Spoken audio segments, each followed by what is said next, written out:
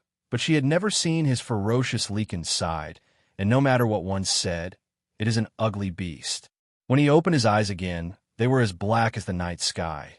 His beast still prowled at the edge of his mind. Find out who else involved in this, and let Jason finish them off. Torak's voice was more deep and hoarse than usual. No, let the B** start alive. I will take care of him by myself, he said with malice laced in his voice. Will do, Raphael replied solemnly, and asked another matter. And how do you want to handle the media? The news of him dating an underage girl was still on the lips of every person in the town. As Torak neither clarified nor rejected the issue, it soon became wildfire. Let them say whatever they want, but limit the information about her background. She is uncomfortable with it. If they manage to get a hand on this information, withhold their higher up, Torak instructed. However, before Raphael could answer Torak's order, there was a sound of a girl's shrill scream from the distance. The sound was faint, but it called for Torak. The call of his name gave Torak goosebumps and pumped his adrenaline. The girl's melodic voice was filled with horror, as if something was frightening her. It sounded so helpless.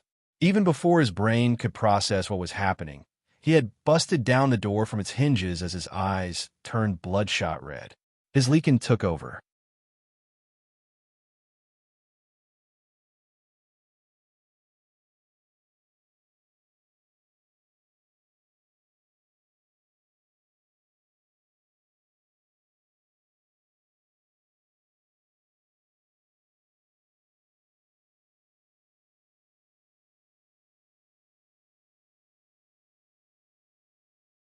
The man had tackled Raine down as her back smashed hard onto the cold floor. Pain soon spread to her entire body, but it was not her big issue now. The disgusting feeling and fear engulfed her like the way that drunk wolf hovered above her, touch every inch of her skin. Raine wanted to vomit and scream in anguish in the same time. Humans shouldn't be here. He slurred again. Weak. 1 second he was above her, but in the next second all the pressure from his body that weighted her down lifted, and in another second, the man's ear-splitting scream was heard along with thunderous growl that was able to shake the ground. The raging noise sounded so feral and dangerous. It sucked the air from Raine's lung by only hearing his gnarled. The trembling girl on the ground curled her body and peered through her wet eyelashes as she watched in horror at the gruesome scene that was happening before her eyes. A full-shifted Lycan, standing on his hind legs, grabbing the head of the man that harassed her before. The white Lycan was almost 3 meters tall as he raised the man by his head. His feet were hanging from the ground, kicking, trying to get away from the ferocious Lycan. An earth-shattering yowl sounded from his foul mouth as he was begging for mercy that he wouldn't get. But his squeal and struggle stopped at once, and instead an eerie bone cracking sounded. Then, what followed after that was a scene which Raine would never forget for the rest of her life. Her attacker's body slumped lifelessly on the ground, headless, as the white Lycan squashed his head with his bare hand, his long and sharp claws bathed in blood as well half of his body. It was cruel and feral. The blood spurted from the headless body and pooled on the floor, seeped into the Lycan's feet. The contrast color between white and red made Raine shudder. She closed her eyes as her body, out of control, back away until she felt the wall behind her. The bloody white Lycan let out an earth-shattering howl. Torak! Raphael stopped under the stairs. He could see Raine curled her trembling body as she pressed her palms on her ears. At the other side, some of their Lycan's warrior had shifted while the other were standing nervously looking at the bloody scene unfold in front of them.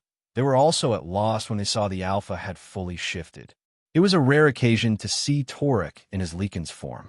Torak's Lycan let out another threatening growl when he saw Raphael was coming closer.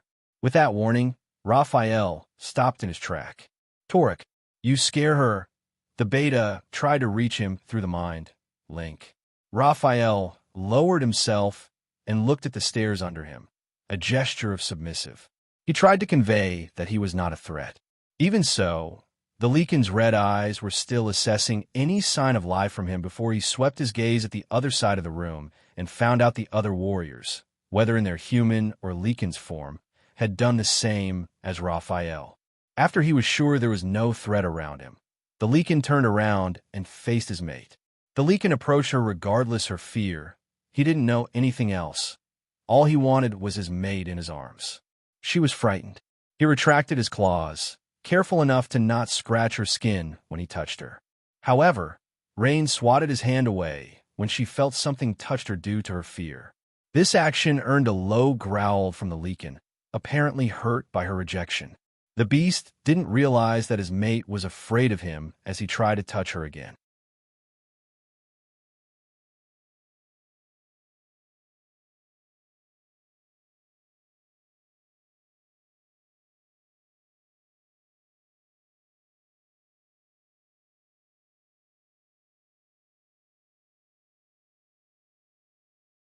Torak, you must shift back. Raphael's voice echoed in Torak's head. She's scared of you. The Lycan didn't answer, but he let out a threatening growl again. His bloodshed eyes looked at his mate as he lowered his head. A little while later, the familiar sound of bone cracking could be heard as the bones cracked into place and the Lycan's body shrank into human size. Torak's eyes still not returned to his usual blue ocean one. Instead, it's still frighteningly red, but from the expression on his face, he was fully control of himself now. The clothes that he was wearing remained intact, but the trace of blood colored almost all part of it. He reached out his arms to touch her, but she swatted his hand again. The rejection hurt him greatly, although when he looked at his bloody hand and blood that stained his clothes, also the horrid scene behind him, he could understand why Raine reacted like that. Torak, let Belinda tend to her. Raphael had stood behind him even before he realized it. She is in shock. He grabbed his shoulder as a sign for his alpha to back off. He closed his eyes to rearrange his scattered mind. He was disappointed, not to Raine's rejection, but to himself. Torak back off and let Belinda, who knows since when she was there, persuaded his mate. He had screwed everything. Equals equals equals equals equals equals equals equals equals equals equals equals equals equals. The sky was pitch black and the winds were icy cold. The night appeared so lonely as a man was looking at a certain window from afar. He put his hands inside his pants pocket. His body reeked by dominant aura as his lips shut tightly. How is her? Torak asked, even when the person who approached him walked without making any sound. She's fine now, Alpha, Belinda said solemnly. Today was the second day since the day he had lost his control over his beast and berserk in front of Raine. After the thorough investigation of the accident, the fact came out. The drunk werewolf that Torak had brutally killed had just lost his mate. He vaguely remembered him as the warrior. Losing their other half was the biggest blow for Lycan's and werewolves' existence. Only some of them could survive the despair. It was a good thing Torak ended his misery, because if his condition dragged on, he would become feral and ended up more miserable. Torak didn't have a slight regret to have killed him. No matter what the reasons and no matter what the excuses, no one allowed to touch his mate and the one who'd done that shouldn't live to see another day. The only regret that clawing in his mind was, Raine had trusted him. His mate was finally showing some progress. She wasn't like the scared little girl who even couldn't raise her eyes to look at the other person. She even went down from their floor by her own volition. If he could put aside the horrid scene that was occurred after that, Torak was proud of her. And also the fact that Raine called out for him. She called his name. Even thought it was a faint voice. Torak could have sworn that it was her voice that like harmony of angel, which called out for him in her desperate situation. Her voice still echoed in his mind, but the fear that laced in it made him restless. Did she eat? Torak asked again, without turned around to see Belinda, who was standing beside him. The middle-aged woman looked at the same direction where Torak has been staring for this past 3 hours, helplessly. Raine was easily frightened by a simple move. She was even more paranoid than the first time she met her. The poor angel. She barely eats. Belinda answered. Raine couldn't digest her food properly. She would throw up after 3 spoons of porridge or soup. The milk that delivered to her was barely drunk as well. Torak couldn't hold it anymore. He had wanted to see her since the second Belinda brought her away to her house, instead went back to his place. The reason was, Raine would be too frightened to live in the mansion. It would constantly remind her about her dreadful experience. However, Torak knew better that wasn't the true reason why Belinda brought her to her house. Raine had witnessed his feral side. To see him right away and slept in the same place with him again would be hard for her. Initially, Torak could understand with this reason, but his impulsiveness and the bond between them had grown stronger that he couldn't stand to be away from her. Added that to the fact his mate was not in good condition. Did she? Torak's voice trailed off. Ask for me. There was a distress in his voice.